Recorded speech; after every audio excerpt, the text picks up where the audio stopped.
Assalamualaikum warahmatullahi wabarakatuh. Selamat pagi. Eh, sini saya akan menjelaskan mengenai materi untuk pertemuan pertama setelah UTS atau minggu ke-8 mengenai interpolasi Lagrange. Jadi kalau misalnya yang sebelumnya materi setelah UTS terakhir adalah regresi linier, nah di situ teman-teman diminta untuk apa istilahnya ya, menganalisis data, kemudian mencari pendekatan linier paling dekat untuk data-data yang sudah diberikan. Nah, untuk yang interpolasi Lagrange ini hampir sama, tetapi di sini kita mencari persamaan yang paling bisa memenuhi semua data yang diberikan kepada kita. Nah, nanti akan ada pembahasan mengenai apa bedanya, kenapa kapan harus menggunakan interpolasi Lagrange, kapan menggunakan regresi linier dan lain sebagainya. Nah, di sini untuk caranya atau algoritmanya cukup sederhana sebenarnya karena cukup singkat di sini. Jadi ada dua bagian sebenarnya, dua bagian dalam proses untuk melakukan interpolasi Lagrange ini, yaitu yang pertama adalah mendapatkan persamaan yang sesuai. Kalau misalnya di regresi linear ya persamaan regresinya begitu ya. Kalau di sini nanti harus mendapatkan persamaan yang bisa istilahnya melalui semua titik gitu, melalui semua titik. Dan kemudian untuk yang kedua adalah kita plot hasil yang kita dapatkan dari titik-titik yang ada, kemudian hasil dari interpolasi Lagrange-nya. Nah, di situ bisa kita lihat nanti hasilnya akan seperti apa. Nah, di sini nantinya sebelum kita masuk ke codingnya, kita harus pahami dulu bahwa di sini untuk interpolasi Lagrange dia itu bentuknya seperti ini. Jadi rumusnya untuk mendapatkan fungsi interpolasi Lagrange-nya itu y sama dengan sigma i mulai dari 1 sampai n yi dikalikan dengan, nah ini nih ada tanda baru, ini merupakan hampir sama seperti sigma, tapi di sini namanya ini produk, yang artinya adalah perkalian. Kalau sigma itu merupakan penjumlahan ya, yang jadi satu begitu. Kalau untuk produk ini itu perkalian. Jadi nanti akan istilahnya dikalikan, ada ke sampingnya begitu, dikalikan sampai tergantung I-nya jumlahnya sampai berapa. Dan di sini untuk yang bagian produknya J-nya tidak boleh sama dengan I. Karena kalau misalnya nanti sama dengan akan menghasilkan nanti yang di bawah per 0 kemudian hasilnya tak hingga seperti itu. Nah, kemudian untuk interpolasi Lagrange ini semakin banyak datanya, maka nanti persamaan yang didapatkan akan semakin rumit. Maksudnya rumit seperti apa? Nah, di sini kalau misalnya bisa kita lihat di sini tetap akan ada variabel X. Ketika data itu akan lebih banyak, maka nanti di sini X-nya akan dikalikan dengan X, dan seterusnya. Dan akan bertambah banyak, kemudian akan menjadi pangkat sekian yang itu menyebabkan persamaan jadi semakin rumit. Contoh misalnya, kalau misalnya datanya di sini, misalnya di ini ya, preliminary task atau assignment-nya di sini ada 4 pasang data XY gitu ya, misalkan X-nya 0, 1, 3, 6, kemudian Y-nya 1, 2, 4, min 1. Nah, di situ ada 4 pasang data ini, maka nanti hasil endingnya itu X-nya akan paling tinggi pangkatnya 3, jadi akan dikurangi 1 dari jumlah datanya. Sehingga ketika datanya semakin banyak, nanti akan semakin tinggi pangkat dari persamaan hasil interpolasi Lagrange-nya. Oke, kita coba langsung masuk ke codingnya ya. Nah, untuk codingnya di sini nanti karena kita akan plotting juga, nanti kita membutuhkan ada 2, yaitu yang pertama nampainya terlebih dahulu. Kita buat nampainya biar lebih pendek, kita singkat jadi NP gitu ya. Jadi ditulisnya import nampai SNP. Kemudian yang kedua, karena kita butuh untuk plotting, kita juga pakai namanya matplotlib. Matplotlib. Nah, di sini ini ada bagiannya yang akan kita pakai adalah namanya pyplot. Nah, di sini kita tulisnya sebagai PLT gitu ya, biar tidak terlalu panjang. Oke. Nah, di sini kalau untuk yang pertama kita harus inisialisasi terlebih dahulu. Jadi data yang kita punya harus kita tulis Jadi kan datanya ada dua ya, ada apa karena berpasang-pasang tapi tetap kita pisahkan berdasarkan X dan Y-nya. X-nya di sini kita bentuk menjadi array. Jadi ini NP-nya ditulis ya. NP tadi numpy.array seperti cara penulisan array. Kemudian ada kurung kurawal, kurung siku. Kemudian isinya tadi 0136. 0136. Kemudian untuk yang Y-nya, yang Y-nya 124 min 1. Nah, ini. Untuk yang bagian ininya, apa namanya, ini kita beri keterangan ya, biar lebih mudah. Jadi inisialisasi awal.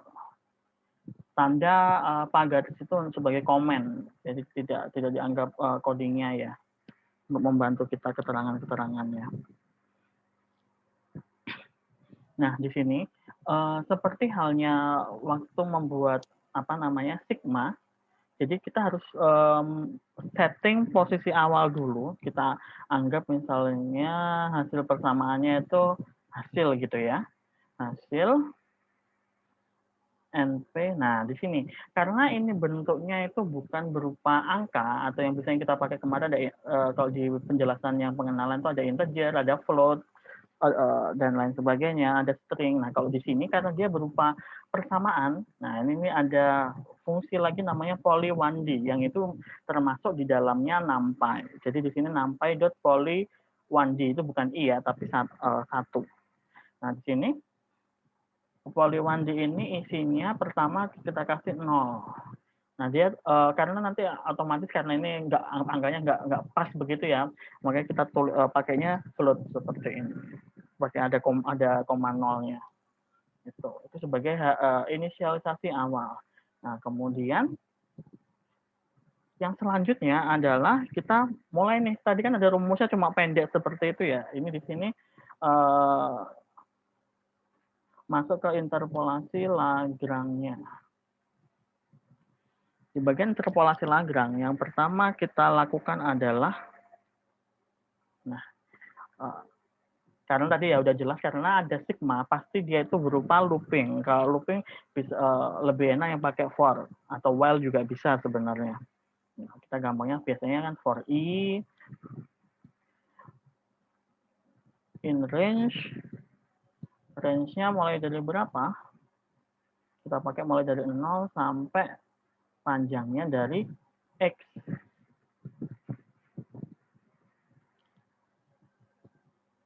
Nah, yang jangan lupa ya, apa namanya, titik 2-nya di sini sangat pengaruh.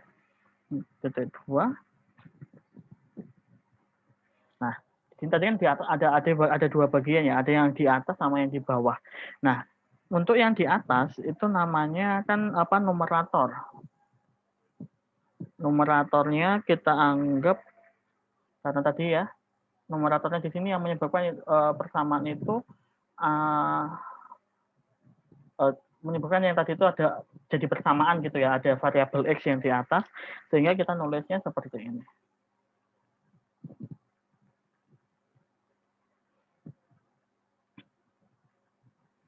Salah, ini kalau misal salah langsung nggak sesuai, nanti nggak bisa running.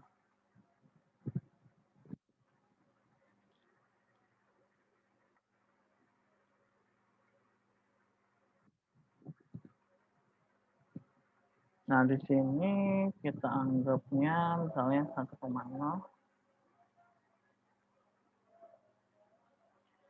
Untuk numeratornya, terus denumeratornya langsung aja ada angka begitu ya.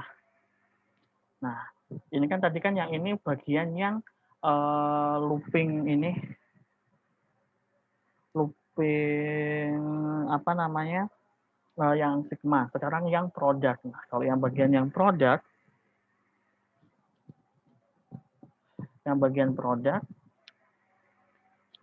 sama, kita pakai J di situ, karena tadi kan I sama J ya. Panjangnya tetap sama 0 sampai X, karena ini kenapa X yang dipakai X sama Y harus berpasangan dan panjangnya pasti sama, entah pakai X atau Y itu hasilnya akan sama aja nanti. Oh, sebentar, ada kurang titik 2, nanti akan salah ya. Oke. Nah, kalau udah, tadi ada syaratnya. I sama J itu tidak boleh sama.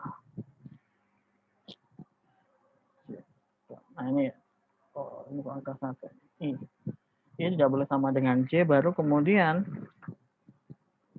prosesnya di sini.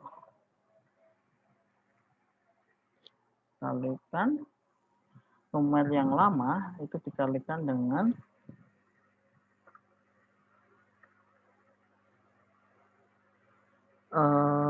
kalikan dengan, nah ini cara nulisnya karena dia berupa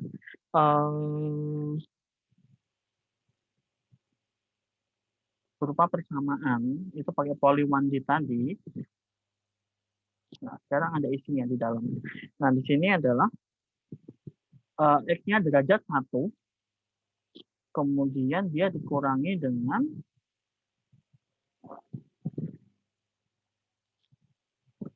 koma min.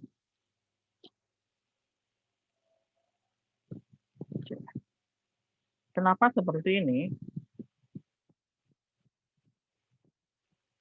Oke, kita kembali lagi ke ini tadi. Nah, ini dilihat. Nah, yang bagian atas itu X min XJ. Jadi di sini X-nya anggapannya kalau misal di coding tadi itu adalah ini. Jadi X-nya itu pangkat 1. Jadi X dikurangi dengan XJ. Nilai dari J apa? J-nya kan dimasukkan dari sini ya. Dia berubah terus 0 sampai panjangnya 3 di situ. Itu untuk numeratornya. Kalau denumeratornya denumeratornya denumeratornya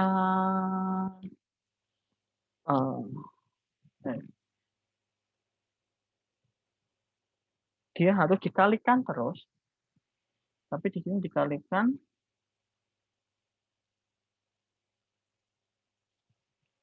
nah ini X I min X J. Balik lagi ke sini, nah ini X I min X J. Kalau dijabarkan jadi panjang gitu. Ini masih bagian yang ini nih. Nah, kemudian sekarang kita memasukkan yang bagian ada Y-nya di sini. Caranya bagaimana? Nah, kalau ini udah selesai, ini kan semua ini looping yang ini, looping for ini untuk looping yang for itu untuk yang produk tadi. Sedangkan untuk yang menghitung Y-nya itu yang di dalamnya sigma. Jadi dia harus lurusnya yang di dalamnya ini. Karena kalau misal di sini nanti akan masuk ke prosesnya si produk. Ini ciri khasnya ini ya, apa Python ya. Dia tab-nya di sini sangat pengaruh. Kalau misalnya lihat yang waktu di pengenalan, yang di introduction to Python programming, itu kalian bisa lihat ada saya sempat salah menaruh return di situ ketika menuliskan fungsi, sehingga akhirnya waktu di running masih terus salah. Nah, di sini kita tuliskan hasil tadi ya, yang kita pakai udah inisialisasi di atas. Nah, hasilnya di sini kan karena dia sigma tadi, makanya dia kita pakai plus. Kalau tadi kan di sini pakai kali-kali karena dia produk. Di sini hasil ditambah dengan, nah ini di sini numeratornya dibagi dengan denumeratornya dikalikan dengan YI.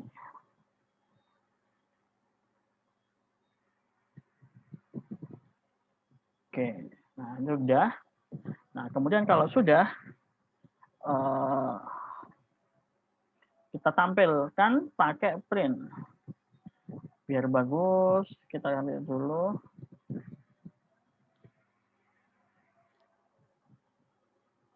Hasil interpolasi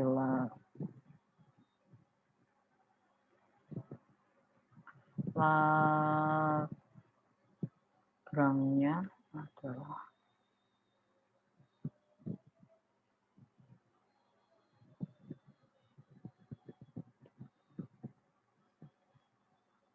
Lagrange dari data tersebut. Nah, ini kemudian kita print, biar enter ke bawahnya, print lagi hasil yang kita. Nah, sekarang coba kita run, Ctrl Shift F10.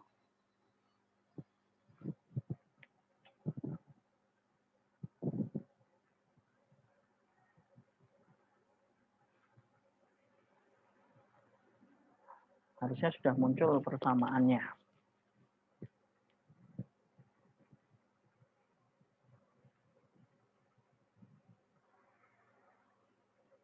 Prosesnya memang agak lama ya, karena pakai beberapa fungsi dalam package-nya, seperti poly1D, terus kemudian ada array, dan lain sebagainya. Ini masih belum yang plotting, ini masih untuk mendapatkan hasilnya. Nah, ini sudah keluar. Hasilnya sudah keluar, jadi hasilnya seperti yang saya, ini masalah tampilan aja ya, berarti di sini biar lebih enak kasih Y sama dengan. Nah, di sini tampilannya memang seperti ini. Jadi hasilnya adalah min 0,08889 X pangkat 3 plus 0,3556 X pangkat 2 plus 0,7333 X plus 1. Itu adalah hasil dari interpolasi Lagrange dengan data yang tadi itu.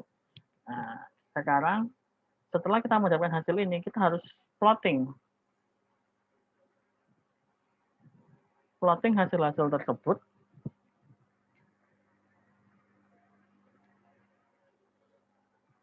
Plotting hasil-hasil tersebut.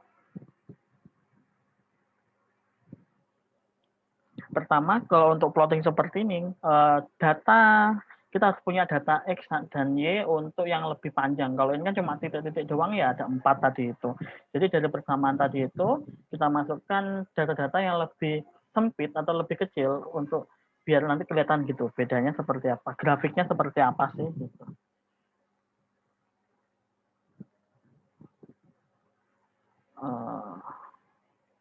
Kita pakai variabelnya X Lagrange gitu ya, misalnya X Lagrange sama dengan NP. Nah, ini ada lagi pakai namanya arrange. Arrange begini. Nah, di sini kita bisa buat istilahnya apa namanya, semacam list yang isinya, atau array di sini yang isinya nanti itu bisa kita tentukan, misalnya dari nilai X, biar agak panjang gitu ya ini grafiknya, kita kurangi 5 misalkan, terus kemudian nilai maksimumnya dari X plus 5, kemudian selisih tiap angkanya 0,01. Jadi cukup rapat nanti biar bisa membentuk garis. Itu untuk nilai X-nya. Nah, kemudian, tadi kan kita sudah inisial tuliskan di atas. Untuk package-nya kita pakai nih matplotlib.pyplot splt. Nah, plt-nya kita pakai di sini. Plt kita beri label dulu. plt.x label yang di X itu kita kasih tanda X, yang di Y kasih tanda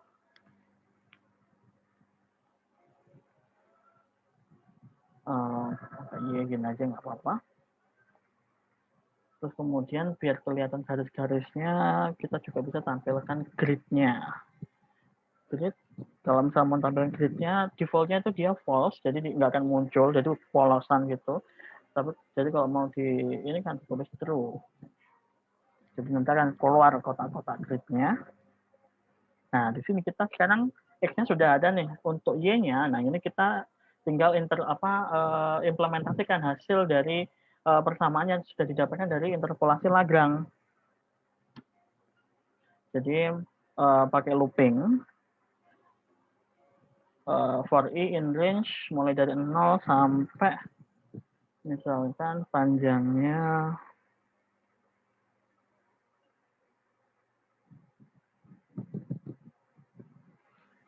ini untuk yang ini aja ya.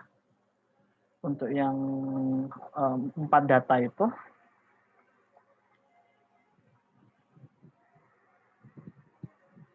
Jadi di sini kita plot. Nah, di nulisnya adalah PLT. Jadi yang matplotlib.pyplot di sini .plot untuk gambar, istilahnya untuk nampilkan yang isinya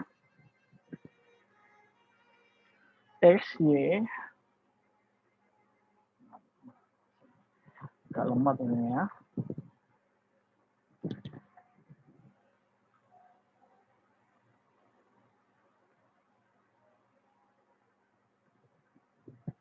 Oh, maximum responding. Nanti di sini tujuannya adalah kita mau melihat satu adalah titik-titik dari data yang awal tadi, kemudian bagaimana titik-titik tersebut berada di grafik dari persamaan yang sudah kita dapatkan dari interpolasi Lagrange. Nah, nanti harusnya akan kelihatan di situ. Nah, yang pertama adalah, nah, cara nulisnya memang agak begini ya, XI, X-nya itu, kemudian YI, ya, kemudian dia kita minta pakai bulat, kemudian berwarna kuning, yellow. Terus kemudian itu untuk yang data yang kita punya di awal.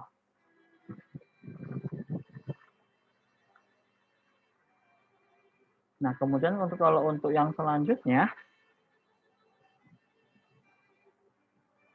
kita mau juga gambarkan tadi yang hasil apa ya, yang mau kita ini pakai X-lag itu.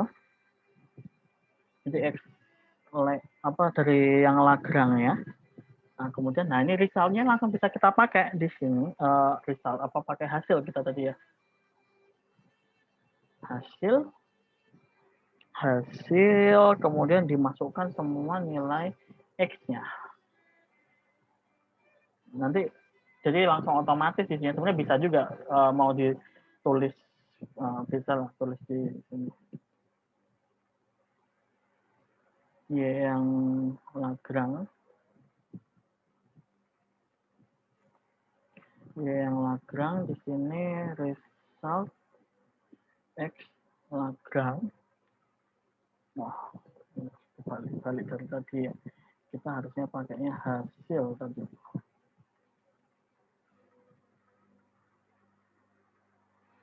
Itu di situ untuk menampilkan semuanya. Jadi di sini kita tinggal Lagrange. Kemudian kita mau tampilannya misalnya pakai garis, terus kita warnai hitam. Hitam itu kalau ini pakai K, black. Nah, kemudian setelah itu sudah, kita kasih juga aksisnya juga harus jelas, maksimum minimum di sumbu X sumbu Y-nya berapa. Di sini minimum value-nya dari ini, kemudian maksimum value-nya dari ini. Oh wait, ini harusnya nilainya 2 ya. Untuk X-nya X-nya, kemudian untuk Y-nya,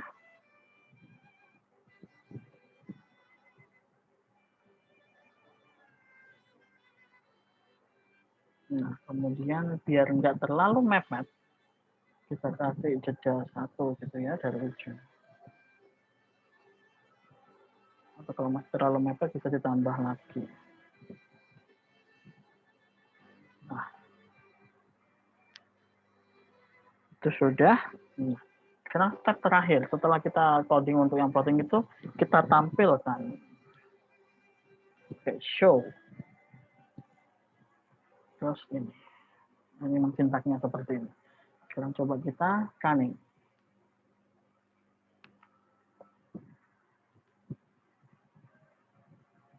Nah, hasilnya seperti apa kira-kira?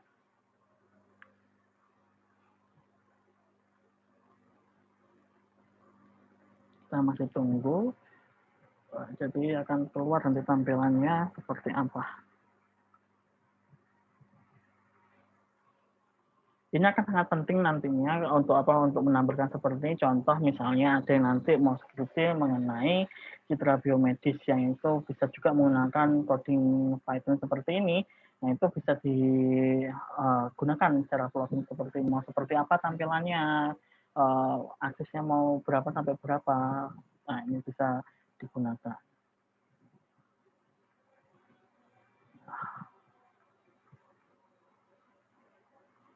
Masih proses, agak lama ya. Nah, semoga berhasil.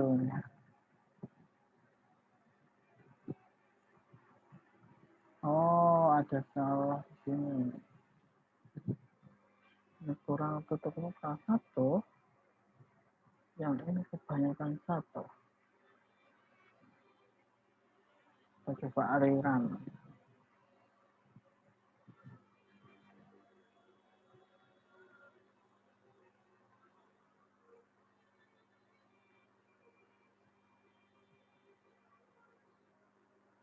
Yang kita tunggu adalah tadi harusnya persamaannya sama seperti yang sebelumnya tadi, karena kita nggak mengubah bagian atas ya, karena sudah benar sampai situ, kita tinggal melihat bagian plottingnya. Nah ini samanya masih sama, tetap sudah benar.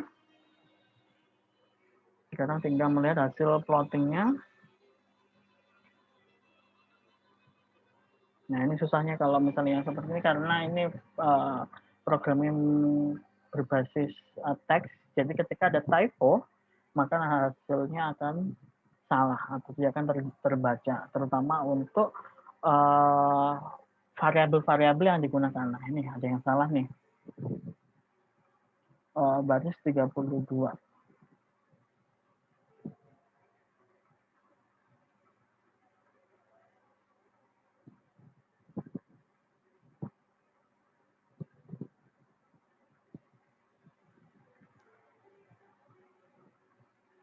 Apa yang salah kira-kira?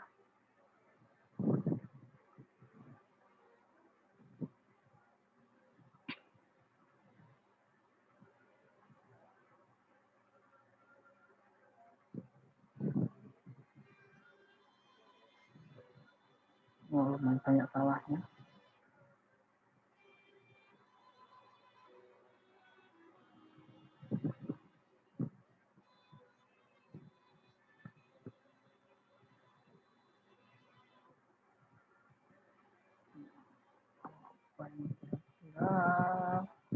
Min max harusnya benar ini sudah langsung muncul.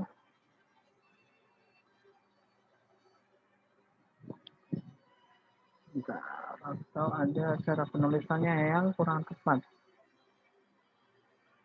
Oh ya, harus diapit kurung siku di sini sama di sini.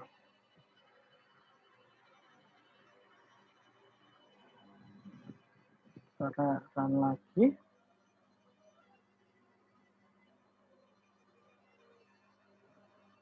Udah benar. Bisa sampai, kalau sampai udah muncul ini berarti udah show, sudah benar. Nah, ini persamaannya seperti ini. Nanti bisa diperbaiki dengan dikasih judul, terus kemudian ini kalau misalnya kalau bisa dilihat, saya besarkan.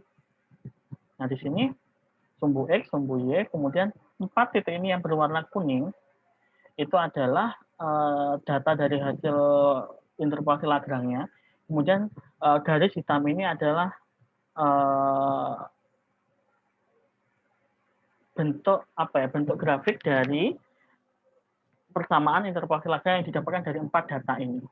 Kayak begitu. Bisa disimpulkan bahwa kan tadi kan sudah kelihatan persama kalau yang 4 data, kemudian persamanya pasti derajatnya 3, derajat 3 begitu, persamaan kubik. Nah, pasti akan ada satu lembah dan satu puncak seperti ini. Oke. Sekian untuk materi interpolasi Lagrange.